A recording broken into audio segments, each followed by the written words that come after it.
Hi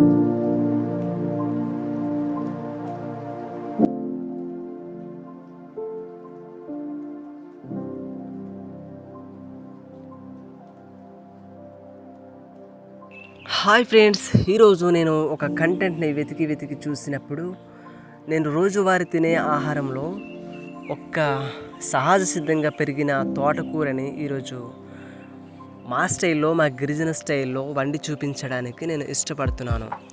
మీకు నచ్చితే ఈ యొక్క మట్టి కుండ పాత్రలో మేము వంట చేసిన ప్రతిదీ కూడా మీరు చూసి మా వీడియో నచ్చినట్లయితే ఒక్క లైక్, షేర్, సబ్స్క్రైబ్ చేసుకుంటారని ఈ వీడియో పెట్టదలుచుకున్నాను. ఈ కూర వేరడానికి మా ఇంటి పక్క పొదల్లోనే వెళ్ళిపోయాం. వెళ్ళిన తర్వాత చాలా మంచిగా చిన్న మొక్కలయ్యి ఉన్న ఆ తోటకూరని ఏరుకొని ఇంటికి తీసుకొచ్చాం. ఆ తోటకూరని మా అమ్మనిస్తే అమ్మ నీట్గా కడిగేసి ఒక చాటలోని పెట్టేసింది.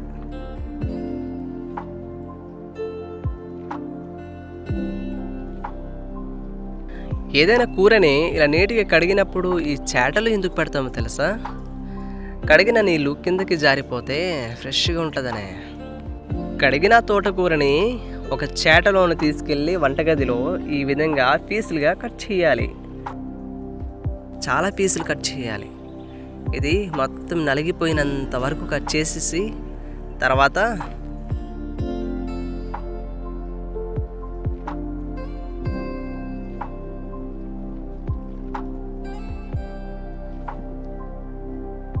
చూసారు కదా ఫ్రెండ్స్, ఎంతవరకు నలిగిపోయింది.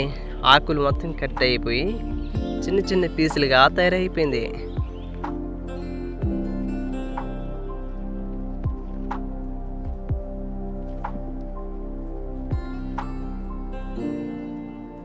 తర్వాత ఇలా వంట పాత్రలని ఒక్క దగ్గర పెట్టుకున్న తర్వాత చూసారు కదా, ఈ మట్టి పాత్ర, ఈ ఉల్లిపాయలు, ఈ టమాటా, నూనె. ఈ పాత్రలో ఆయిల్ని ఎందుకు అప్లై చేస్తాను తెలుసా? ఇది ఎందుకంటే కిందన అడుగులో ఈ కూర అన్నది కాలకుండా ఉండడానికి కొంచెం ఆయిల్ని కిందన వేస్తారనమాట.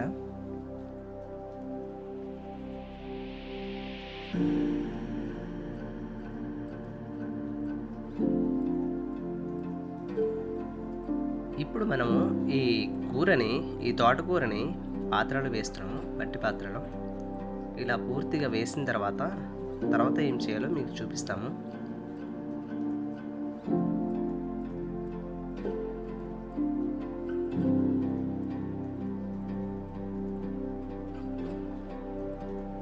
తర్వాత రెడీగా పెట్టుకున్న ఈ ఉల్లిపాయల్ని కట్ చేసుకోవాలన్నమాట.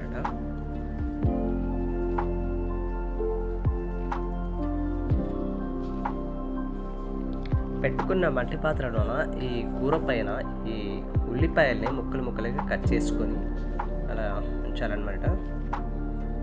ఇలా కట్ చేసిన తర్వాత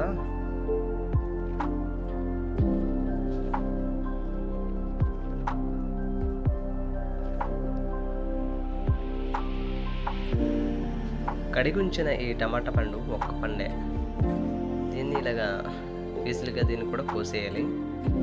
కోసిన తర్వాత ఏం చేయాలో నెక్స్ట్ చూపిస్తాం మీకు.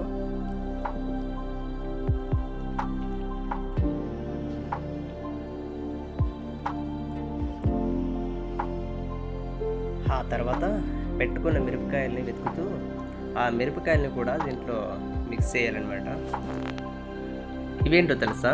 కాకి జొన్న అనేసి మేము అంటాము. మీరేమంటారో కామెంట్ చేయండి.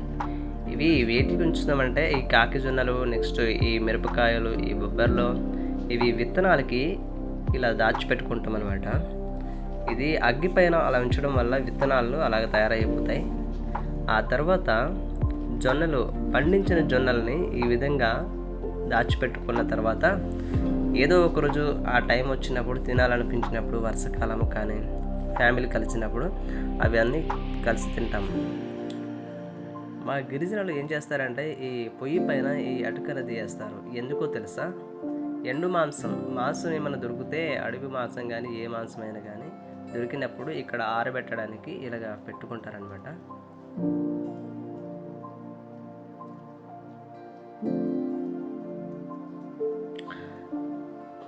కడిగి పెట్టుకున్న ఈ మిరపకాయల్ని ఈ విధంగా చిన్న చిన్న చీకులుగా ముక్కలు చేసి పెట్టేయాలన్నమాట. ఈ తోటకూరలో పూర్తిగా పెట్టిన తర్వాత ఏం చేయాలో నెక్స్ట్ మీకు చూపిస్తాము.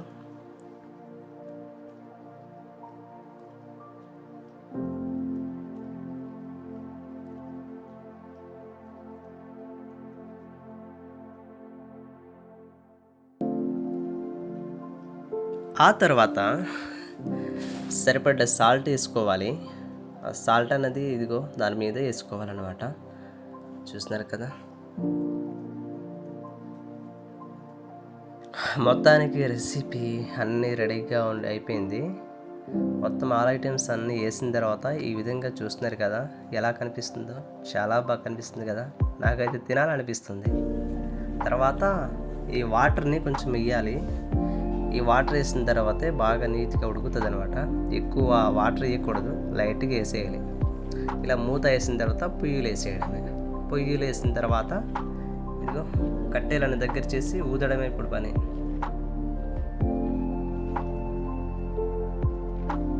ఇదేంటో తెలుసా, గిరిజనులు ఎక్కువగా ఇష్టపడే రాగి అంబాలి.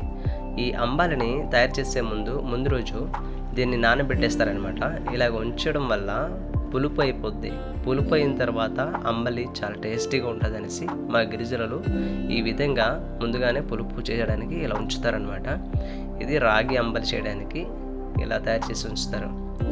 ఇది ముందు రోజు అలా చేసిన తర్వాత మరుసటి రోజు అంబలి వండుకొని తాగితే చాలా టేస్టీగా ఉంటుంది. మొత్తానికి తోటకూర అన్నది రెడీ అయిపోతుంది. చూసారు కదా, ఇది ఆ మట్టి పాత్రలో ఫుల్లుగా ఉండింది. తర్వాత ఉడికిపోయిన తర్వాత పూర్తిగా తగ్గిపోయింది అనమాట. ఈ విధంగా ఉడికిపోయింది. టోటల్గా సగం వరకు ఉడికిపోయింది. కాసేపు పోతే మళ్ళీ దింపేయాలి. దింపిన తర్వాత దాని టేస్ట్ చూద్దాం ఎలా ఉంటుందో. చూసినప్పుడు మీకేమనిపిస్తుంది? అన్నీ కలిసినప్పుడు చాలా టేస్టీగా కనిపిస్తుంది కదా, చూస్తేనే అర్థమవుతుంది. ఆ వాసన చూస్తే ఎంత గుమగుమలాడిపోతుందో.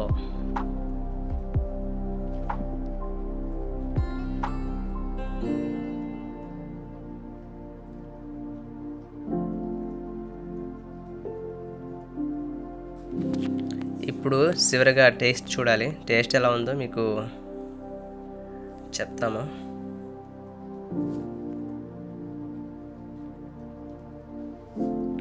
మా మేడం గారికి చాలా బాగా నచ్చినట్టుంది. బాగా అనిపిస్తుంది, చాలా బాగుందట. మరి నేను కూడా చూడాలి కదా టేస్ట్ ఎలా ఉందన్నది.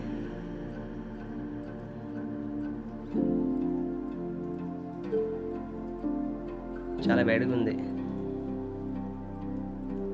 అలాగే వేసేస్తాను నోట్లో. వామ్మో, చాలా బాగుంది. నిజంగా టేస్ట్ చాలా బాగుంది, అదిరిపోయింది. మీ గిరిజనుల వంట ఎలాగ ఉంటుందంటే, ఇది యాక్చువల్గా ఈ పాత్ర అది మట్టి పాత్ర అయి ఉండడం వల్ల చాలా టేస్ట్గా వచ్చింది అనమాట. చాలా బాగుంది. ఈ వీడియోలో ఉందో కామెంట్ చేయడం మర్చిపోవద్దు. Thank you friends.